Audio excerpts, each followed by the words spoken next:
Back in 2017, I went to Northern Thailand. That was the year I started working for Plant with Purpose, and Thailand was one of my earliest program visits.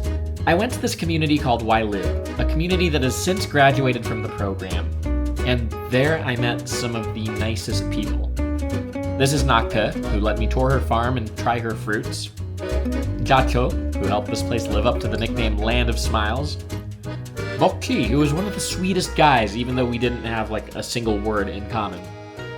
And Kaga. I remember when we hung out, he was with his grandson, and so I asked him if he thought the kid would have a better life than he did at his age, and he looked at me like, "Are you serious?" When I was a kid, I had to put down my animals because we were fleeing armed groups and they couldn't make noise. Of course this kid is going to have a better life. See, most of these communities were made up of refugees who escaped conflict in Myanmar and other neighboring areas about a generation ago. They had made a new life in Thailand, establishing villages and relying on the forest for their survival. And now, it's time to head back. Thailand is one of the countries in the world that I seem to keep being drawn back to for a wide variety of reasons. I've been here to teach at a refugee camp, for work trips, for a wedding, for all kinds of things. And now I'm back to reconnect with the Forestkeepers. I'm starting with the familiar territory of Chiang Rai, and from here continuing on to the Northern Hills. I like it here. It's comfortable. It's kind of hard to believe that was 7 years ago, but a lot has happened over those years. I've grown a lot in my role with Plant with Purpose, as a climate advocate, as a storyteller. I've grown my work, my art, and my family. And Plant with Purpose has grown too. And as for Wailu, that community I visited, well, guess what? They graduated from the Plant with Purpose program. In fact, several months ago, they threw a celebration to mark the event. That's a really cool aspect of Plant with Purpose's model, actually. I hear a lot of talk from nonprofits about wanting to work themselves out of a job, but Plant with Purpose is one of the few that actually has a built-in mechanism for this.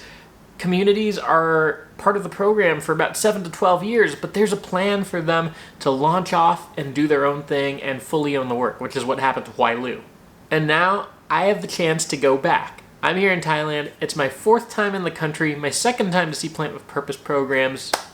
Let's do this.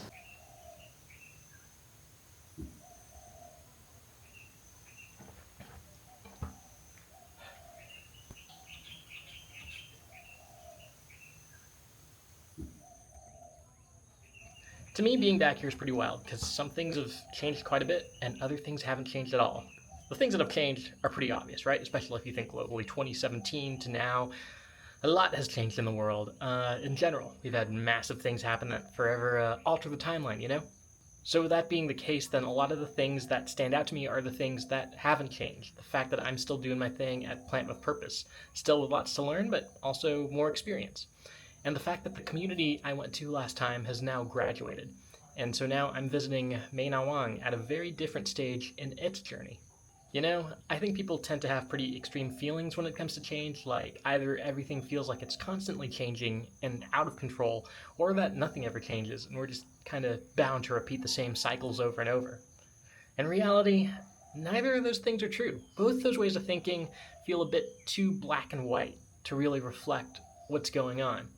Things change, that's a constant. But the way things change, that's often impacted by the direction that they're going towards at the present. And that happens via consistency. Showing up, doing the work, showing up again, learning from what happened. And when you look up, things look totally different. And now for a little tour of where we've been staying. This is my colleague Jamlong. He's the director of Plant with Purpose's Thailand program. He's about to give us a site tour of where we're staying, which is actually the campus for UHDF, Plant with Purpose's local partner organization. The organization here, but in the past, it's like a bamboo, built by bamboo, and use the leaf of like palm leaf? Yeah, palm leaf as a roof. So this area will be the area that we're raising the animal or the livestock for the backyard gardening, whether they are frog, fish, or pig. Okay, so the community members learn about frog rearing here. Do they also get to keep some of the frogs to start their own ponds? So yeah, there is the big pond over there and small pond for raising catfish. กระเพาะปลาดุกใช่ไหม This is Hey, fun, eh? Fun, catfish no? pond. There they are. อันนี้บ่อดินเนาะ But this is the fish pond that is in the soil. Yeah, so usually when you go to community, you see this kind of fish pond to do that. Right. Well, I feel like having an activity like this where you have a lot of activity in a small space is really important for a lot of the families we've been meeting. The big fish pond. Pond. So so this is like a training center. When community members are learning, do they just send representatives here to be trained who then bring the knowledge back to the community, or how does that work? Because this is, for some of them, I imagine this is a long way to go. ก็มันก็มีหลายรูปแบบเนาะ If there are community people that interested and live near here, they can come. But some are coming in rural or more remote part. But in that case, we have field officers to give the training in the community for them.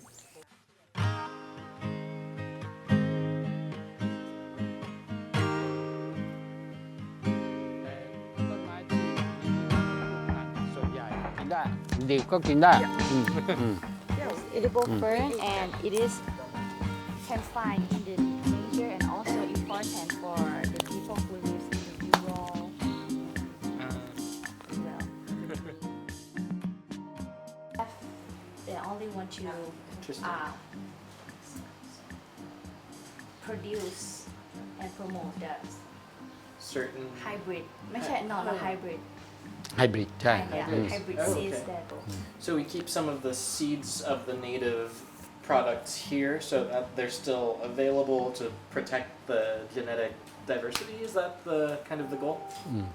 ใช่ประมาณนั้นแหละ farmers can bring their own seeds from their community that they have, whether they are local rice seed or native vegetable that they have, and come and bring that in the workshop, and then we do some kind of exchanging. See that we have to them, and then we do that. This is really impressive to me because it's both a library for the biodiversity, but also for the knowledge that we don't want to see lost. The leaf you can use it as a roof. As a roof. Yeah. Oh, okay. I And think also it's, yeah. indigenous knowledge that they use this leaf as Now- a house roof. เราปลูกไว้เยอะแล้วก็ After spending some time in the office and around the seed bank, we got to see the food forest outside. It's pretty impressive that within a campus, an office essentially, is an entire forest with dozens and dozens of products that are edible or usable in some way. อันนี้เป็นเขตของเราเนาะที่ดิน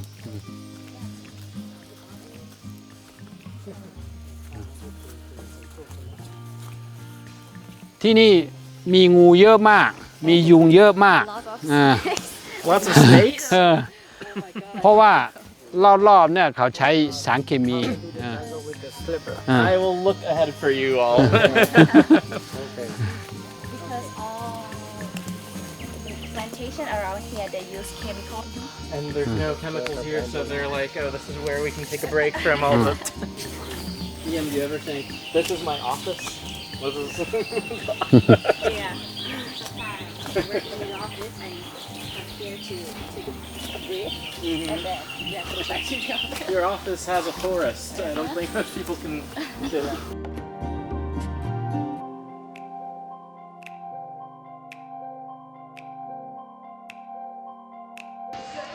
So, just when you finish the tour and you think it's done and you're at the dinner hall, you find out that the tour continues in culinary form because everything that's being served right now is something that could be grown on that agroforestry plot. So let's take a look. Got cabbage and bamboo. This is bamboo soup. Bamboo soup is in there. We have a tree from our agroforest. Ah, yes. Bamboo shoot. That's bamboo. And is this? This fish chow That's- Fish chow palm. Oh, kilpam. Indian trumpet. That's the Indian trumpet that we saw. Bitter. Okay. And oh, you grow rambutan in the plot as well.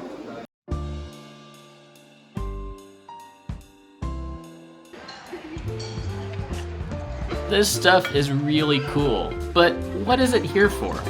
Well, a lot of it is for training the local communities, the rural communities around this area, many of whom have come over as refugees escaping conflict in neighboring areas. This is the Yapa family, and escaping conflict was a part of their story and how they wound up here. We're about to go meet them in their home village, and that's going to be a little bit of a journey to get to. We're about to go into the village of Huaisan, but first, check out this view. Isn't this gorgeous? We didn't just stop here for the view, although yes, but this is also where we'll be piling into a pickup truck. It's been raining and the road ahead is muddy. I've used snow chains before, but this might be my first ride with mud chains. Now there are times where my life might feel a little bit like a video game, and driving down this hill, having to duck out of branches coming at you in every direction, this was one of those times.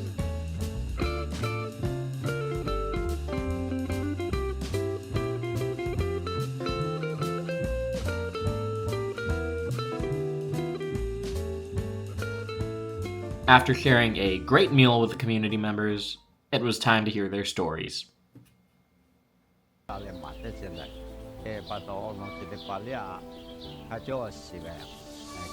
After I joined Plan with Purpose, I was trained by the local team.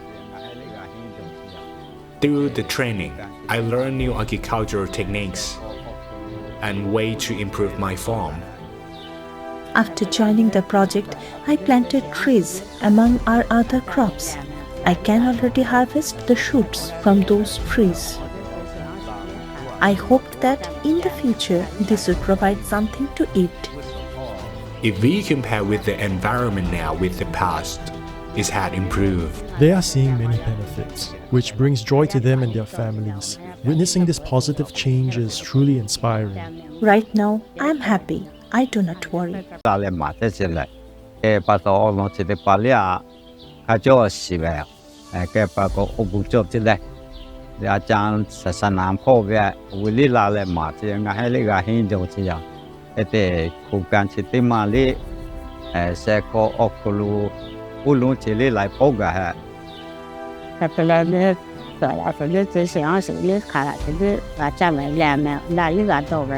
số chỉ họ chỉ là số cho họ cho là mà cú à tụ mà cú về vị về cú sập họ mèo bị bén giáo về u ta là mèo bị bén giáoเลย ที่ตื่นเต้นอ่ะเกษตรกรได้รับหลายๆอย่างเนาะอันนี้คือสิ่งที่เราไปเห็นเกษตรกรที่ลุกขึ้นมา ถ้าสอบการก็หาที่มาจบงานที่แบบจะตื่นเต้นที่น่าสนใจมากเนาะ Alright, my time here in Thailand has been very rewarding. It's my last day, and I am looking forward to being back home, but hey, I'm also looking forward to visit number 5, whenever that might be.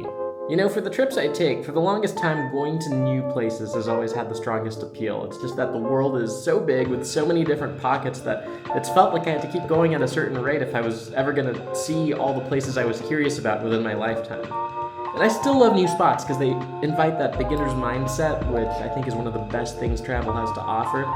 But at the same time, I am increasingly becoming a fan of these return trips, and I imagine the older I get, the more I'll want to keep going back to places I've been and writing new stories in these places that already have a few chapters scribbled down. I think return trips are special. They allow you to revisit a past version of yourself, to see growth and to see things in a new way. So thank you to the people of Mae Na Wang for warmly welcoming me. I am on your team.